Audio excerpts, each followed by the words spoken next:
5 राज्यों के लिए विधानसभा चुनाव की तैयारियां तेज। मुख्य चुनाव आयुक्त राजीव कुमार के नेतृत्व में चुनाव आयोग की 20 सदस्यीय टीम मिजोरम के दौरे पर। आगामी विधानसभा चुनाव की होगी व्यापक समीक्षा।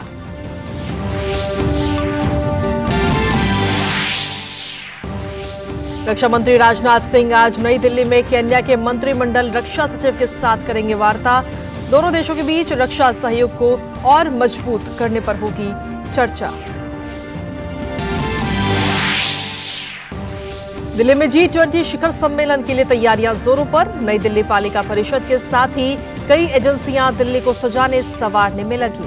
स्वास्थ्य मंत्रालय ने किसी भी आपात चिकित्सा स्थिति से निपटने के लिए किए खास इंतजाम।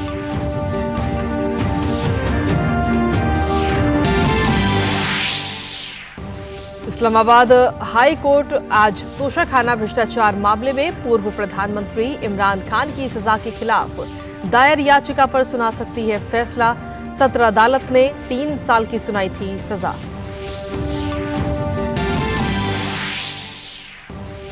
हॉकी के जादूगर मेजर ध्यानचंद की जयंती आज। ओलंपिक में भारत को लगातार 3 गोल्ड मेडल दिलाने वाले ध्यानचंद की याद में देश आज मना रहा है खेल दिवस।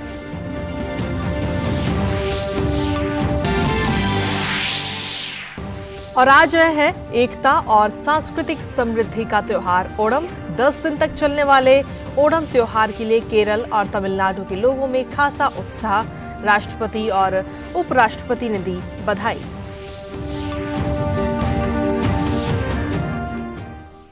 नमस्कार, स्वागत है आप सभी का। सुबह के तमाम खबरों को लेकर हाजिर हूं मैं कृतिका।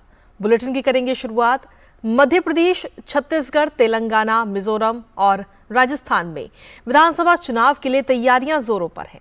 मुख्य चुनाव आयुक्त राजीव कुमार के नेतृत्व में चुनाव आयोग की 20 सदस्यीय टीम 3 दिवसीय मिजोरम दौरे पर है। मिजोरम विधानसभा का कार्यकाल इस साल 17 दिसंबर को समाप्त हो रहा है और इससे पहले चुनाव आयोग के अधिकारियों ने पिछले सप्ताह चुनाव तैयारियों की समीक्षा के लिए छत्तीसगढ़ का दौरा भी किया था। वहीं रक्षा मंत्री राजनाथ सिंह आज नई दिल्ली में केन्या के मंत्रिमंडल रक्षा सचिव अदन बेयरडुले के साथ वार्ता करेंगे। अदन बेयरडुले भारत की 3 दिन की यात्रा पर हैं। अपने प्रवास के दौरान डुले के गोवा और बेंगलुरु में भारतीय शिपयार्ड और रक्षा उद्योगों का दौरा करने की भी उम्मीद है। सितंबर 2022 में नई सरकार के कार्यभार संभालने के बाद से कैबिनेट सचिव डुले की ये पहली भारत यात्रा है और केन्या से सर्वोच्च स्तर की राजनीतिक यात्रा है। ये यात्रा भारत के अफ्रीकी देशों के साथ अपने संबंधों को और विशेष रूप से भारत और केन्या के बीच बढ़ते सहयोग को अहम महत्व देने का संकेत है। इससे दोनों देशों के बीच रक्षा सहयोग को और मजबूत करने के लिए कई रास्ते खुलने की भी आशा है। वहीं प्रधानमंत्री नरेंद्र मोदी ने कल रूस के राष्ट्रपति व्लादिमीर पुतिन से टेलीफोन पर बातचीत की। दोनों नेताओं ने द्विपक्षीय सहयोग के कई मुद्दों पर प्रगति की समीक्षा की और जोहान्सबर्ग में हाल ही में संपन्न ब्रिक्स शिखर सम्मेलन सहित वैश्विक मुद्दों पर विचारों का भी आदान प्रदान किया। राष्ट्रपति पुतिन ने आगामी 9 से 10 सितंबर को नई दिल्ली में G20 शिखर सम्मेलन में हिस्सा लेने में असमर्थता व्यक्त की और बताया कि रूस का प्रतिनिधित्व रूसी संघ के विदेश मंत्री सर्गेई लावरोव करेंगे। रूस के फैसले पर सहमति जताते हुए प्रधानमंत्री मोदी ने भारत की G20 अध्यक्षता के तहत सभी पहलों में रूस के लगातार समर्थन के लिए राष्ट्रपति पुतिन को धन्यवाद दिया। दोनों नेता संपर्क में बने रहने पर भी सहमत हुए।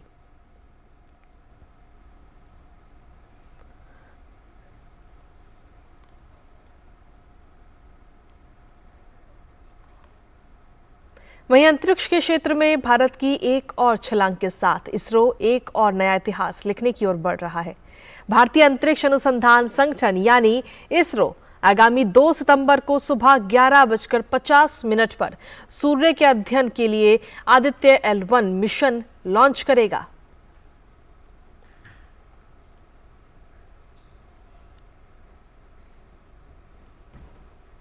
और खबरों में अब बात करते हैं देश में जारी G20 बैठकों की।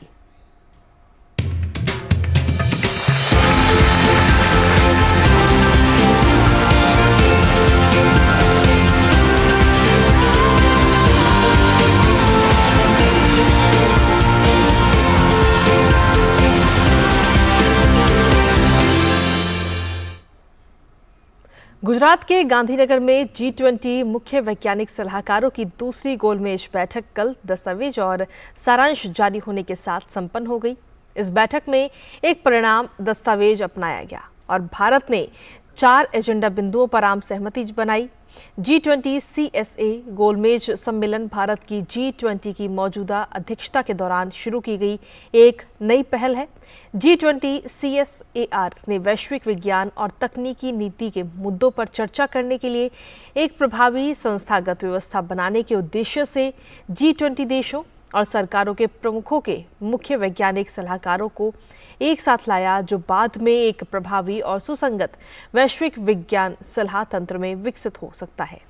G20 CSAR का लक्ष्य वैश्विक साइंस और तकनीक पारिस्थितिकी तंत्रों के सामने आने वाले कुछ मुद्दों का समाधान निकालना है। भारत की G20 अध्यक्षता के दौरान CSAR के प्राथमिकता वाले क्षेत्रों में वन हेल्थ और वैश्विक भलाई के लिए साझा वैज्ञानिक बुनियादी ढांचे की सुविधा और उभरती और भविष्य की प्रौद्योगिकियों और विकसित मानकों में सहयोग शामिल है। बैठक के बाद भारत के मुख्य वैज्ञानिक सलाहकार अजय कुमार सूद ने कहा कि प्रधानमंत्री नरेंद्र मोदी हमेशा देश के समग्र विकास के लिए विज्ञान और तकनीक के महत्व पर खास जोर देते आए हैं। G20 की अध्यक्षता के तहत इसी विजन को आगे बढ़ाने का काम किया जा रहा है। Our Honorable Prime Minister Shri Narendra Modi ji reiterated that science and technology will be integral to the development of our country, and this is what will make us a fully developed nation by in next coming years. We are committed to showcase the same spirit what our Honorable Prime Minister said toward fostering the sustained development of science advisors globally. अगले महीने होने वाले G20 शिखर सम्मेलन को लेकर नई दिल्ली में तैयारियां इस वक्त जोरों शोरों से चल रही हैं। प्रमुख स्थानों पर स्थापित की गई आकर्षक मूर्तियां और जगह जगह बने फव्वारे दिल्ली की सुंदरता में 4 चांद लगा रहे हैं।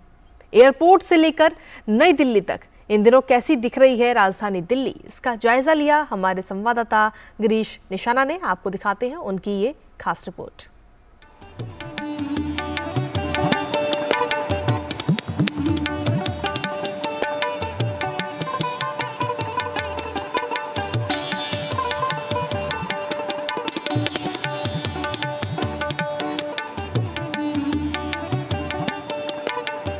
G20 की मेजबानी के लिए तैयार है देश की राजधानी दिल्ली।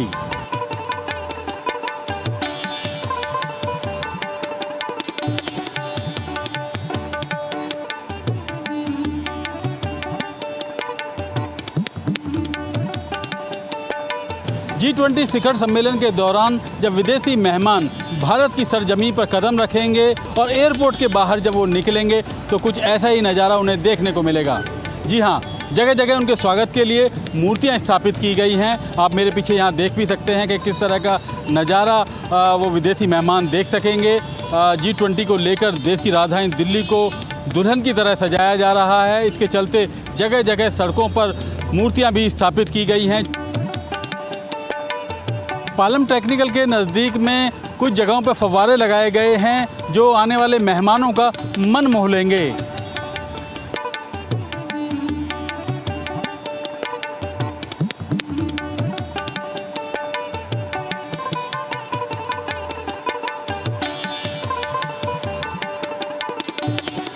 धौला कुआं से जब सरदार पटेल मार्ग की ओर पहुंचते हैं तो यहाँ पर 2 मूर्तियाँ स्थापित की गई हैं जो दर्शाती हैं कि यहाँ से NDMC एरिया आरंभ हो चुका है।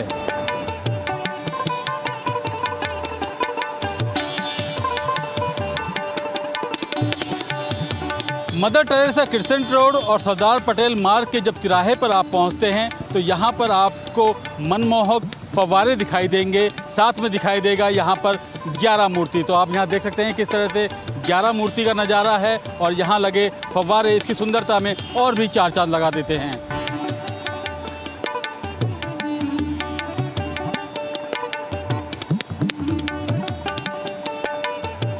G20 को लेकर तमाम तैयारियां पूरी कर ली गई हैं। जब विदेशी मेहमान इन सड़कों से होकर गुजरेंगे तो उन्हें एक अलग ही अनुभूति होगी। क्योंकि यहाँ पर सड़कों का जहाँ सौंदर्यीकरण किया गया है तो वहीं कई लाख पौधे भी यहाँ लगाए गए हैं। Cameraman MA. खान और सौरभ बख्शी के साथ गिरीश निशाना, डीडी न्यूज, दिल्ली।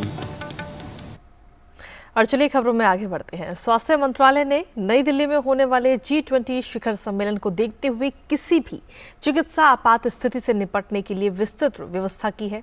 नई दिल्ली के अखिल भारतीय आयुर्विज्ञान संस्थान और राम मनोहर लोहिया अस्पताल में इलाज और अन्य सुविधाएं उपलब्ध कराने की व्यवस्था की गई है।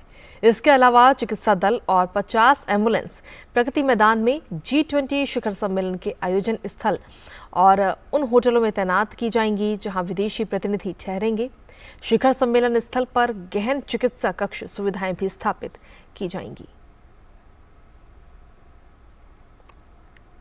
वहीं बिहार में जातिगत गणना मामले में कल सुप्रीम कोर्ट में फिर से सुनवाई हुई। केंद्र सरकार ने सोमवार को बिहार में हुए जाति आधारित सर्वेक्षण कराने के राज्य सरकार के फैसले का विरोध किया। केंद्र सरकार की तरफ से कहा गया कि ये केंद्र का विषय है।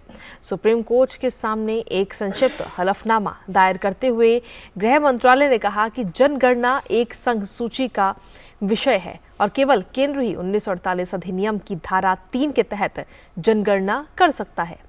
इसके साथ ही केंद्र सरकार की ओर से ये भी कहा गया कि जनगणना का विषय 7वीं अनुसूची में सूची प्रविष्टि के तहत शामिल है। वहीं केंद्र की प्रतिक्रिया पटना हाईकोर्ट के आदेश को चुनौती देने वाली याचिकाओं पर आई, जिसने बिहार जाति सर्वेक्षण की वैधता को चुनौती देने वाली जनहित याचिकाओं के एक बैच को खारिज कर दिया था।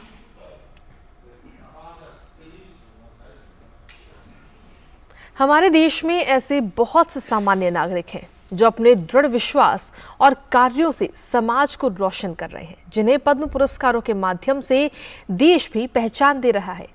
डीडी न्यूज हर रविवार रात 9:30 बजे प्रसारित विशेष श्रृंखला हमारे पद्म के माध्यम से दर्शकों को इनकी प्रेरणादायक उपलब्धियों से रूबरू करा रहा है। आज हम आपको बता रहे हैं मध्य प्रदेश के लोक नृत्य राई कलाकार राम सहाय पांडे के बारे में, जिन्होंने अपना पूरा जीवन राई लोक नृत्य कला को समर्पित कर दिया। इन्होंने पूरी दुनिया भर में लोक नृत्य राई को पहचान दिलाई। साथ ही राई लोक नृत्य को बढ़ावा देने के लिए युवाओं को भी प्रशिक्षित कर रहे हैं।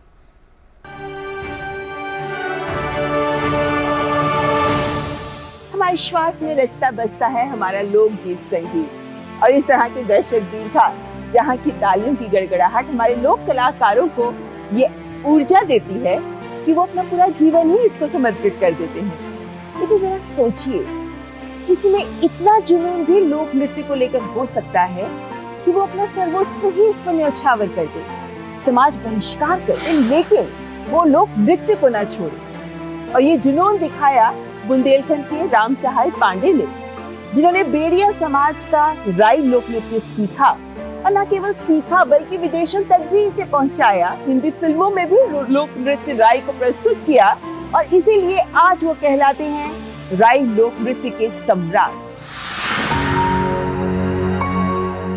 बुंदेलखंड एक ऐसी धरती जहां पानी की बूंदें भले ही कम बरसती हों, लेकिन लोक कला की बहुमूल्य संपदा से यहाँ का कण कण सराबोर है। लोक कलाकार राम सहाय पांडे लोक कला को समर्पित महान विभूति, जिन्होंने बुंदेलखंड के लोक नृत्य राई के लिए अपना सर्वस्व न्यौछावर कर दिया।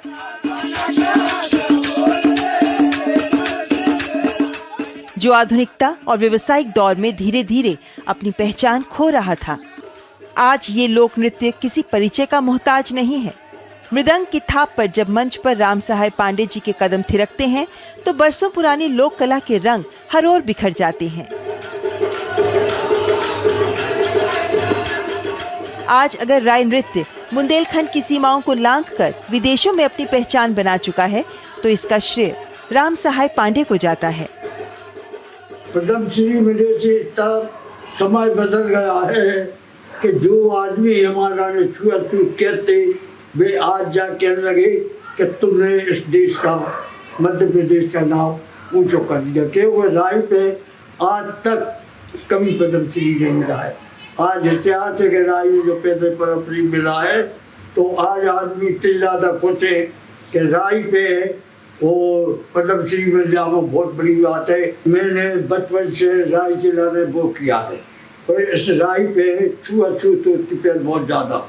हमने बस छुआछूत मिटावे खिलाने जो संकल्प करो तो कि जो छुआछूत मिटाने हम बहुत गरीब रहे, हमने मजदूरी करी, राई छोड़ी थी कि मजदूरी को जाते, रात में हम राई करने जाते। राई को हमने देश में और विदेश में जाके हमने राई करी। हम राई नहीं छोड़ सकती, राई तो हमारी जीवन है। हमने उसमें अपना संकल्प लेना है कि राई हम करेंगे और राई से हमारा एकदम जीवन पार करेंगे। राई नृत्य मूल रूप से बेड़िया समाज से जुड़ा है और राम सहाय पांडे ब्राह्मण परिवार से थे। इस नृत्य को अपनाने के लिए उन्हें समाज द्वारा बनाई जात पात की बेड़ियों को भी तोड़ना पड़ा। यहाँ तक कि समाज द्वारा बहिष्कार तक का सामना करना पड़ा। लेकिन अपनी धुन के पक्के राम सहाय नहीं माने और तमाम विरोधों के बावजूद राई नृत्य सीखना शुरू कर दिया। इस नृत्य से जुड़ी प्राचीन समय की संकीर्ण सोच से आगे बढ़कर आज वे Japan, Dubai, Switzerland, Germany, France, Denmark समेत 18 देशों में 100 से अधिक प्रस्तुतियां दे चुके हैं। इसके अलावा वे हिंदी फिल्मों शायर, चौकीदार और समर में भी लोक नृत्य प्रस्तुत कर चुके हैं। मेरे पिताजी के बारे में लोग बताते थे कि मेरे पिताजी जब दूसरी पढ़ते थे तो इन्होंने सानोदा में राई देखी और राई देखने के बाद तो ये ऐसे पागल हो गए कि इनने कहा कि मैंने अपना जीवन लोक कला के लिए समर्पित कर दिया। धीरे धीरे ये 15-16 साल के हुए तो इनका संघर्ष कार्य में आया। इनने मार्शल आर्ट और सब कुछ करने के बाद ये एक बहुत ही अच्छे राई नर्तक 16 वर्ष की उम्र में बन गए। जहाँ भी राई होती थी मेरे पिताजी वहाँ बगैर बुलाए पहुँच जाते थे और पूरी रात राई करते थे। समाज के लोग ताने मारने लगे कि तुम लोग भेड़िए हो। इनने कहा भैया मुझे चाहे घर से निकाल दो, चाहे जहाँ से निकाल दो, चाहे समाज निकाल दे, मैं राई करना नहीं छोड़ूंगा। सब कुछ छोड़ सकता हूँ मगर राई नहीं छोड़ूंगा। आज उस राई को जब अंतर्राष्ट्रीय स्तर पे स्थापित किया मेरे पिताजी ने तो सब लोग उस राई के लिए जो है द्वेष की भावना से देखना बंद कर दिया। आज हमारा परिवार, हमारा पूरा गांव, हमारा मध्य प्रदेश, हमारा बुंदेलखंड बहुत ज़्यादा गौरवित हुआ। गांव से हीरो को ढूंढकर उन्हें उनका अधिकार देना जो कार्य भारत के प्रधानमंत्री नरेंद्र मोदी जी ने किया है, हम सब, हमारा पूरा परिवार उनके बहुत बहुत आभारी है। राम सहाय इस लोक नृत्य विरासत को अगली पीढ़ी तक पहुंचाने के लिए बुंदेली लोक नृत्य नाटक कला परिषद की स्थापना कर प्रशिक्षण भी दे रहे हैं। विलुप्त हो रही राई नृत्य कला को सहेजने के लिए शिखर सम्मान, तुलसी सम्मान, नृत्य शिरोमणि सम्मान और संगीत नाटक अकादमी पुरस्कार से सम्मानित लोक कलाकार राम सहाय पांडे को पद्मश्री पुरस्कार के लिए बहुत बहुत शुभकामनाएं।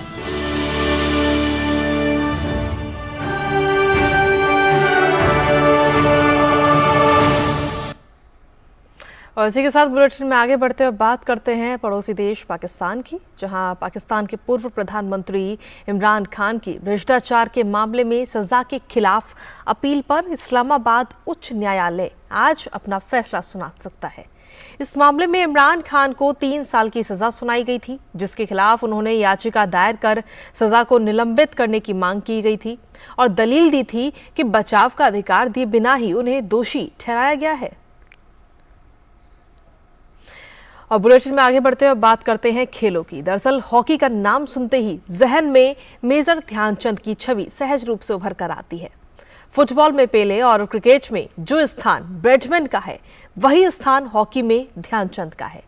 हॉकी का जादूगर कहे जाने वाले मेजर ध्यानचंद ने भारत को 1928, 1932 और 1936 में लगातार ओलंपिक में गोल्ड मेडल दिलाए और इसी हॉकी के जादूगर के जन्मदिन यानी कि आज 29 अगस्त को भारत में खेल दिवस के रूप में मनाया जाता है। आइए इसी पर देखते हैं हमारी ये खास रिपोर्ट। हॉकी के जादूगर ध्यानचंद को फुटबॉल में पेले और क्रिकेट के ब्रैडमैन के बराबर माना जाता है। कहते हैं जब वे हॉकी लेकर मैदान में उतरते थे तो गेंद इस तरह उनकी स्टिक से चिपक जाती थी जैसे वे किसी जादू की स्टिक से हॉकी खेल रहे हों। ध्यानचंद ने हॉकी में जो कीर्तिमान बनाए उन तक आज कोई भी खिलाड़ी नहीं पहुंच सका है। ध्यानचंद का जन्म 29 अगस्त 1905 को इलाहाबाद में हुआ था, जो अब प्रयागराज के नाम से जाना जाता है। प्रारंभिक शिक्षा के बाद 16 साल की उम्र में वो सिपाही के तौर पर सेना में भर्ती हो गए। ध्यानचंद को हॉकी खेलने के लिए प्रेरित करने का श्रेय रेजिमेंट के एक सूबेदार मेजर तिवारी को जाता है। उनकी देखरेख में ध्यानचंद हॉकी खेलने लगे। दूसरे विश्व युद्ध से पहले ध्यानचंद ने 1928 एम्स्टर्डम, 1932 लॉस एंजलिस और 1936 बर्लिन में लगातार 3 ओलंपिक में भारत को हॉकी में स्वर्ण पदक दिलाने में अहम भूमिका निभाई। 1928 एम्स्टर्डम ओलंपिक गेम्स में वह भारत की ओर से सबसे ज्यादा गोल करने वाले खिलाड़ी थे। उन खेलों में ध्यानचंद ने 14 गोल किए। उनके इस प्रदर्शन के बाद एक अखबार ने लिखा था, यह हॉकी नहीं बल्कि जादू था और ध्यानचंद हॉकी के जादूगर हैं। देखते ही देखते वह दुनिया के महान खिलाड़ी बन गए। उनकी हॉकी की जादूगरी देखकर जर्मनी के तानाशाह हिटलर ने उन्हें जर्मनी की तरफ से खेलने की पेशकश कर दी थी, जिसे ध्यानचंद ने एक मुस्कुराहट के साथ इनकार कर दिया। मेजर ध्यानचंद ने साल 1948 में अपना आखिरी मैच खेला। 1956 में उन्हें पद्म विभूषण से सम्मानित किया गया। ध्यानचंद के जन्मदिन को भारत का राष्ट्रीय खेल दिवस घोषित किया गया। इसी दिन खेल में उत्कृष्ट प्रदर्शन के लिए राष्ट्रीय पुरस्कार, खेल रत्न, अर्जुन और द्रोणाचार्य पुरस्कार प्रदान किए जाते हैं। भारतीय ओलंपिक संघ ने ध्यानचंद को शताब्दी का खिलाड़ी घोषित किया था। ध्यानचंद के सम्मान में भारत में खेलों के सर्वोच्च सम्मान खेल रत्न का नाम हॉकी के जादूगर मेजर ध्यानचंद के नाम पर किया गया। करीब 4 दशक तक विश्व हॉकी जगत के शिखर पर जादूगर की तरह छाए रहने वाले मेजर ध्यानचंद का 3 दिसंबर 1979 को नई दिल्ली में देहांत हो गया। झांसी में उनका अंतिम संस्कार किसी घाट पर ना होकर उस मैदान पर किया गया जहां वे हॉकी खेला करते थे। Sports desk, DD news. देश में आज ओणम का त्योहार मनाया जा रहा है और इस अवसर पर दक्षिण भारतीय राज्य केरल और तमिलनाडु में लोगों के बीच में भी खासा उत्साह है। 10 दिन तक चलने वाले इस पर्व का लोगों को बेसब्री से इंतजार रहता है। आइए देखते हैं एकता और सांस्कृतिक समृद्धि के प्रतीक इस त्योहार से जुड़ी ये खास रिपोर्ट और इसी के साथ मुझे और हमारी पूरी टीम को दीजिए इजाजत। नमस्कार। भारत में हर त्योहार की अपनी एक अलग पहचान है, जिसे लेकर लोगों के दिलों में खास जगह होती है। इन दिनों कुछ ऐसा ही नजारा केरल का है, जो अपना पारंपरिक त्योहार ओणम मना रहा है। ओणम वो त्योहार है जिसका केरल के लोगों को बेसब्री से इंतजार रहता है। फसलों का प्रमुख त्योहार ओणम पूरी दुनिया में मलयाली लोगों द्वारा मनाए जाने वाला प्रमुख पर्व है। ये पर्व 10 दिनों तक मनाया जाता है। राष्ट्रपति द्रौपदी मुर्मू ने दी ओणम त्योहार की बधाई। राष्ट्रपति ने अपने शुभकामना संदेश में कहा, ओणम के शुभ अवसर पर मैं सभी देशवासियों को, विशेष रूप से देश और विदेश में रह रहे केरल के भाइयों व बहनों को हार्दिक बधाई और शुभकामनाएं देती हूँ। नई फसल की शुरुआत का प्रतीक ये त्योहार केरल की समृद्ध सांस्कृतिक विरासत और परंपरा का उदाहरण है। ये त्योहार प्रकृति के प्रति आभार व्यक्त करने का भी अवसर है। केरल में हर वर्ग, जाति और धर्म के लोगों द्वारा मनाए जाने वाला ये उत्सव सामाजिक सौहार्द का भी संदेश देता है। मैं कामना करती हूँ कि खुशियों से भरा ये त्योहार हमें अपने राष्ट्र की प्रगति में योगदान देने और देशवासियों के बीच भाईचारे की भावना को मजबूत करने के लिए प्रेरित करे। ओणम का त्योहार दक्षिण भारत के केरल और तमिलनाडु में बड़ी ही धूमधाम के साथ मनाया जाता है। ये त्योहार भगवान विष्णु के वामन अवतार और महाबली नाम के राजा को समर्पित है। ओणम को लेकर मान्यता है कि इस दिन भगवान विष्णु ने वामन अवतार लिया था। यही कारण है कि इस दिन भगवान विष्णु के वामन अवतार की पूजा होती है। इस दिन लोग अपने घर को रंगोली, फूलों से सजाते हैं। इसके साथ ही घर में रसम, चड़ी, पुलिसेरी, खीर इत्यादि स्वादिष्ट पकवान बनाकर इस पर्व को मनाते हैं। इसके अलावा ओणम पर्व पर केरल में नौका दौड़, भैंस और बैल दौड़ आदि तमाम तरह की प्रतियोगिता भी आयोजित होती है। ओणम को खासतौर पर खेतों में फसल की अच्छी उपज के लिए मनाया जाता है। इस पर्व को लेकर धार्मिक मान्यता है कि इस अवसर पर राजा महाबली पाताल लोक से धरती पर लोगों को आशीर्वाद देने के लिए आते हैं, जिससे प्रेम, समानता, भाईचारे और समृद्धि का प्रतीक माना जाता है। ये त्योहार मलयालम कैलेंडर के अनुसार पहले महीने चिंगम में मनाया जाता है। चिंगम माह फसलों के लिए समर्पित महीना है, इसलिए ये उत्सव कृषि समृद्धि का भी प्रतीक है। जिसमें किसान देवताओं को चावल से बनी मिठाइयां, भोग आदि पकवान चढ़ाते हैं। साथ ही इस अनुष्ठान को बड़ी श्रद्धा पूर्वक संपन्न किया जाता है। उत्सव का उमंग अथम नक्षत्र से शुरू होता है और इसी दिन से लोग फूलों की अलग अलग रंगोलियां बनाते हैं, जिन्हें अथा पुक्कलम कहा जाता है। Bureau report, DD news.